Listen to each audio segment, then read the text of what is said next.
Have you ever heard people stereotype single women by saying they're just career driven? Or criticize career driven women for being successful in the marketplace? Welcome to Mission Single. I'm Kelly. Let's be honest. Many single women work out of necessity, not just by choice. We're not all running from marriage. We simply want to use our gifts to live full lives wherever God has us. So I can't wait for you to meet Peggy Bodde. Drawing on experience as a corporate executive, writer, and single mom, she is passionate about encouraging women as they navigate their professional and spiritual paths. You're going to love her. Peggy, you say that God serves up the best adventures, and I love that. So, what are some of the best daily adventures that you experience in beautiful Colorado? Colorado is so awesome. So every morning we hike the dog in the national forest because the national forest is literally our backyard. This Oh. past winter, I was working in this very office upstairs and my dog started barking. He was by the sliding glass door that faces the woods. And I looked out and there were two mountain lions running the fence line and snow was just flying everywhere behind them. Amazing. Yeah. There's a lot of Oh. adventures to be had here. Yeah. Oh, that's amazing to live in such a beautiful place. Well, I am so excited to know you and just a little bit of your story. Would love to just know how God brought you out of childhood trauma and into new life in Him. I'm always very willing to talk about this because there are a lot of adults walking wounded Mm. who have gone through childhood trauma, and I want them to know that God honors that and that He has a plan for them. So when I was adopted as a baby, the people who adopted me were abusive. So on the outside, everything was neat and tidy. The adoptive mom stayed at home. There was no alcohol abuse. Everything looked perfect, white picket fence from the outside. But that actually made it more dangerous for me because no one would ever suspect that there was abuse going on. We also went to church Wow. regularly, but because of my adoptive parents, I had this kind of twisted understanding of God. And I Mm. learned from them that when I was good enough, God would accept me. But until then, I deserved anything that happened to me because I was bad. So as a Mm. kid, you can imagine this is super confusing because I'm going to Sunday school, I'm learning about Jesus, but then what's happening in the home doesn't match that. So as a kid, I got really hyper focused on performance and I chased after my adoptive parents' approval and love. And at a very young age, I became a perfectionist and an overachiever. But God intervened when I was 12 and everything changed. So we moved from the suburbs of Chicago to this really little town in North Georgia. And when the move happened, the abuse escalated. Being in this small town with relatives nearby kind of gave me courage because I felt like, oh, our world is more visible now and it's smaller than it was in the big city. So I started fighting back and threatening to tell about the abuse. And that led to me getting kicked out. But that was actually a relief to me as a kid. I mean, Wow. I remember walking away from that house and in my head, I was like, I know that wherever I'm going is going to be safer than the place that I'm leaving. So thinking about it later, I know God was watching over me because if I had been kicked out while I was living in the Chicago area, I'm pretty sure I wouldn't be here talking to you That today, would, Kelly. yeah, that Um, would not have been the same, huh? yeah, his timing is perfect. And social services was never involved. There was no foster system. I just Wow. bounced around from family to family until I ended up with Jim and Kathy Brown. And I lived with them until I left for college. And they already had 5 kids, but they took me in without hesitation. And they believed in me. They loved me unconditionally. And they were really the first glimpse of God, for Oh. me, God's unconditional love. That started my healing and faith journey. And it was long and messy. There was no like one conversion magic moment. But God faithfully pursued me. And I think that's the beauty of grace. He just wouldn't take no for an answer. So that's my redemption story. Wow, thank you for sharing that. I've been thinking recently just all about like story work and listening to counselors about how much your childhood experiences impact you. We think that we just want to close the door and move forward, but if you don't deal with it, you close the door, but it's still sitting behind that door waiting. So have to deal Yeah. with it. Yeah. Did you just keep dreaming during that whole time and take advantage of all the opportunities that were given? My whole career path is like that verse in Proverbs where, you make your plans, but God has a different idea. I was actually supposed to start law school in the fall, and I was Okay. only going to work for the summer, but God used my boss, who was my first business mentor, to say, law school, you're a single mom. I think you have a career in business. You should consider, staying with business. And that's huge because I'm a person who, once I make a plan, and I was already accepted into law school. I was going, but that made sense to me because I'm like, yeah, you're right. Duh, I have this little child and going into a big city law school, what's this going to look like? Once I did that and stayed, opportunities just kept coming up. And I realized that I had this passion for business that I wasn't even aware of. And I realized that I could actually work in a job that I loved and get paid to do it, and paid well enough to support me and my daughter. I know that God orchestrated all those open doors, to put me in the job that would be best for me and my daughter. When I found out that you actually went through most of your corporate job in those years as a single mom, I thought, I want to talk to you about that because in the church, our ideal Christian woman is most of the time the stay-at-home mom. So, can you describe just a moment or a time when you felt out of place? Oh, I spent a big chunk of time in the faith community feeling completely out of place, like a square peg in a round Mm-hmm. hole. Um, but I remember it all came to a head when I was at a church social event. So I was a single mom and in corporate leadership. Most of the women were married, they were stay-at-home moms, or they worked part-time, or they volunteered in ministry. So they're talking about homeschool curriculum and outreach efforts, and I'd rather talk about hiring and leadership and supply chain. So all the women are in one area, all the men are in one area, and I actually felt like I should be talking to the guys who are working, but that wasn't acceptable. So I remember Another problem, right? I Yeah. know, I know. Um, yes, we could go on and on about that. But on this particular day, I remember hearing these comments, and with every comment, I felt like my blood pressure was just going higher and higher. People would say things like, "Oh, I'm so sorry you have to work and you can't stay home with your daughter," or "I hope your work slows down so you can volunteer at church more." Or, God gifted you as a leader. You should think about leading in missions or ministry, something that matters. So I'm sitting there, and I'm not saying that they had bad intentions, but that was a vulnerable area for me. I felt this huge less than arrow pointing at me. Oh, I'm less than as a mom. I'm less than as a Christian. I'm less than as a leader. So I left that event early, and I was like, what am I doing? God, I don't even know. And then that afternoon, I was praying about it. And I said, God, maybe people are right. Maybe I misunderstood your calling on my life, and I probably am a terrible mom because I like my job, and what difference can I make in the marketplace? And then it was like the Holy Spirit, and I get chills just saying it even now. The Holy Spirit said, who are you listening to? Because it's not me.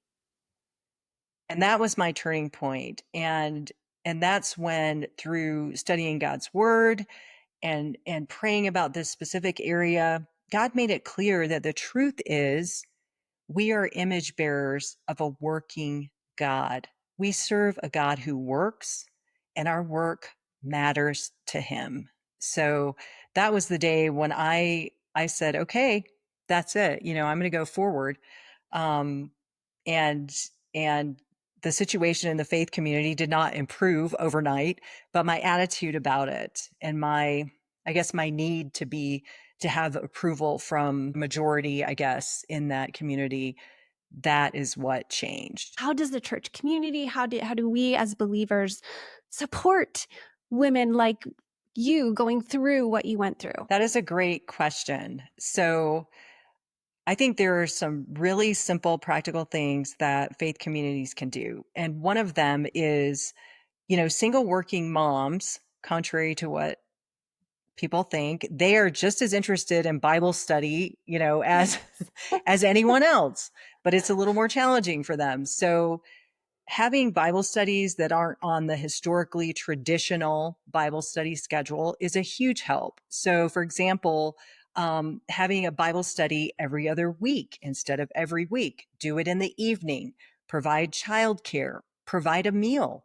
That goes a long way to serve single moms, because doing something like this says, we see you, we understand the pressure you're under, and we're going to come alongside you. So if you can just imagine, a single mom gets off work, shows up for Bible study, her kids are taken care of, she has something to eat, and she can actually focus on studying God's word. And be able to connect with other women in a Yeah. space where she doesn't have to worry about her children, right? I think another thing is that working women in general could benefit for more retreats and events held by the church that are geared toward working women. So I'm not saying we should never have women's ministry events that are about hospitality or parenting or marriage, but it's equally important to have events that are about career and professional development and leadership. It's equally important to do that and provide a venue for those women to get together and talk about work and how God's word is relevant to their work and how their work is relevant to God. And so many women are struggling with, how do I not compromise my values in the workplace, right? Our culture is changing. Our corporate culture is changing. We're not talking about that in the church. And I have a lot of women, in this community who would love to have guidance. I think it's critical because we can't change things that we don't talk about. Mhm. And that's another thing that the church can do, because a lot of times the conversations happen in a venue where people who are married and established with families in the church are not likely going to see your podcast. What the church can do is provide a venue and the structure to have conversations around bias and stereotypes, and actually host, like a workshop where Mhm. there are single women there, and there are, other people in the church, and there's this open conversation. It's the best way and the most honest way to kind of get through that tension and come to a good understanding. And, if a church is willing to do that, there's tremendous benefit that can come out of it.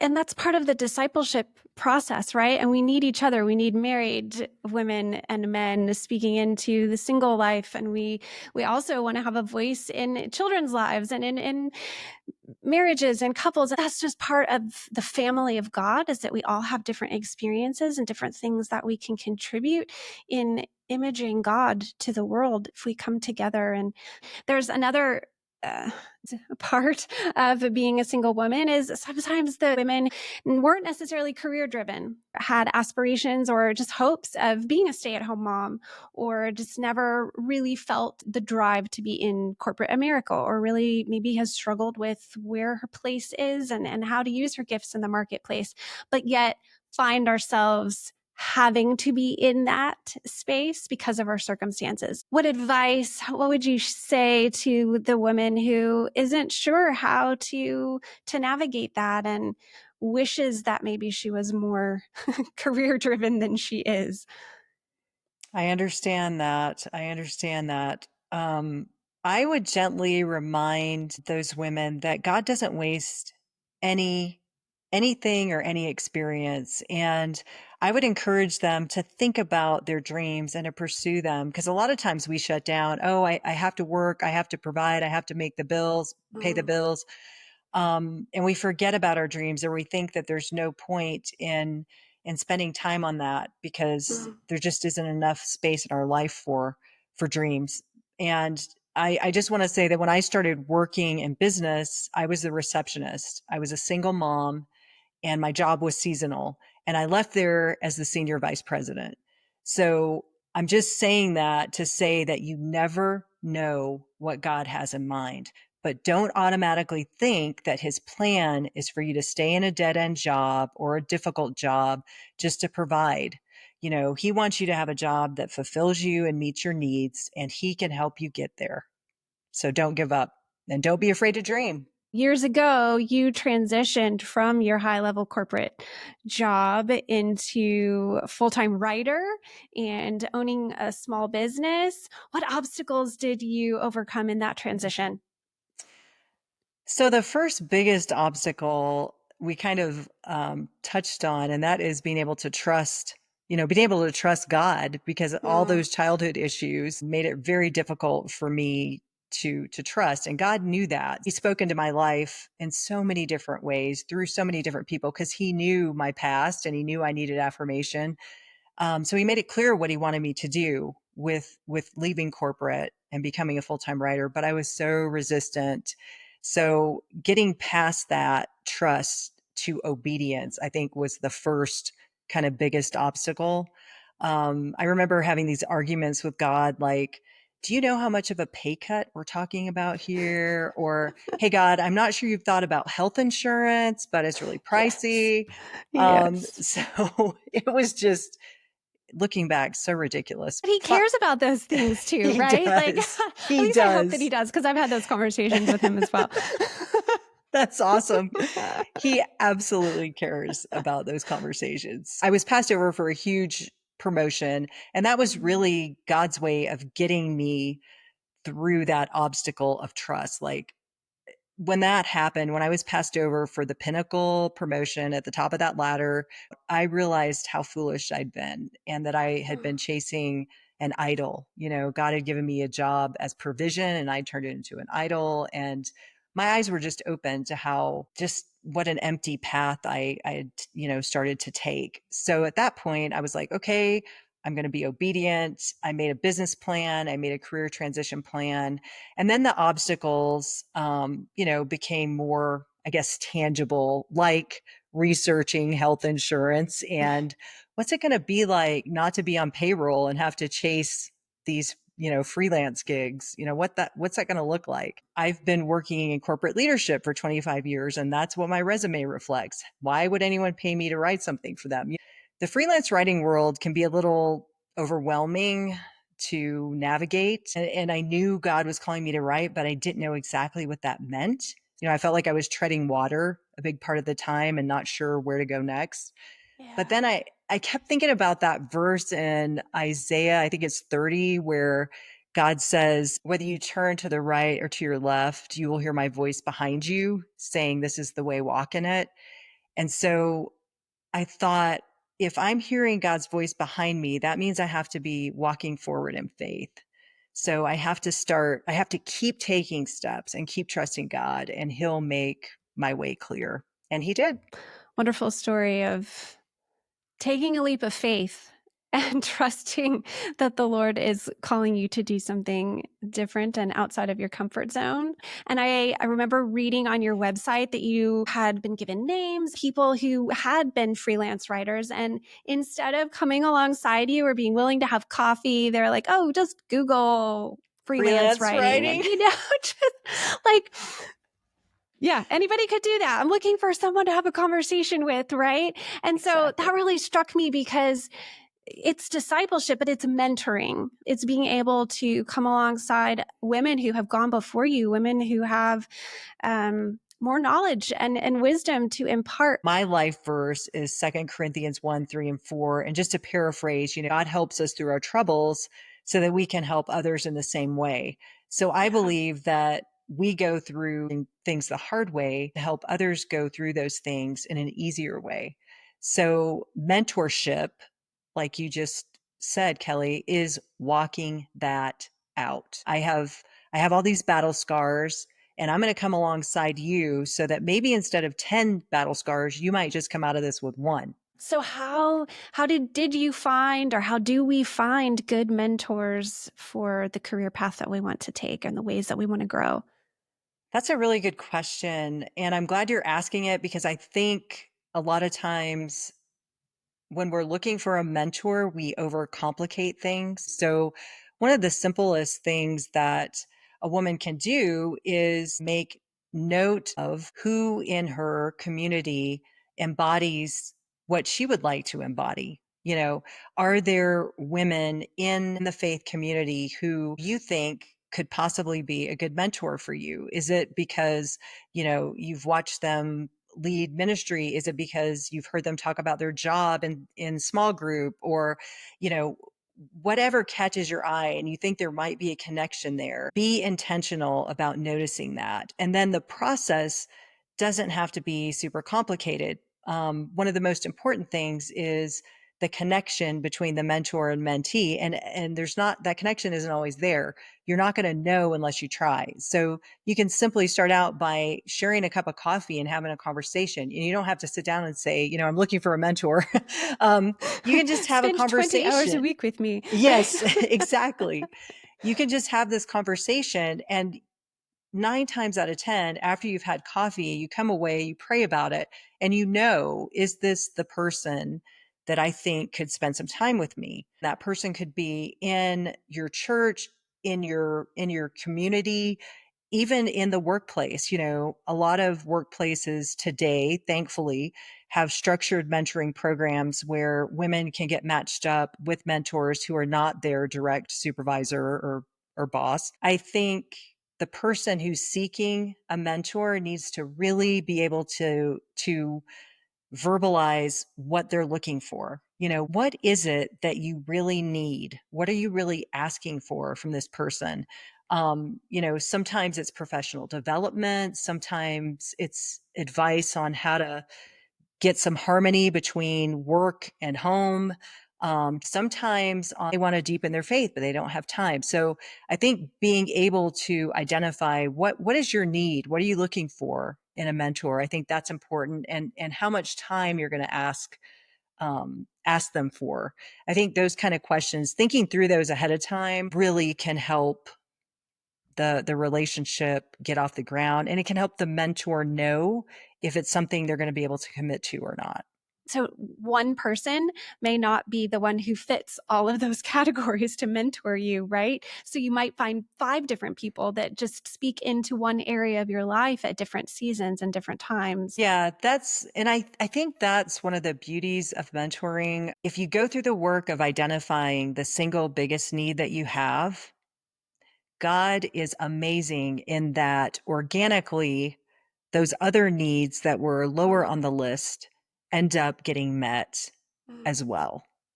And it can be just for a season, like you said, maybe for a couple years it's this person, or even 1 year it's this person, and then the need changes and it becomes someone else, and that's totally normal. I think it's important for women to know there's no baggage around that. It's totally Mhm. normal.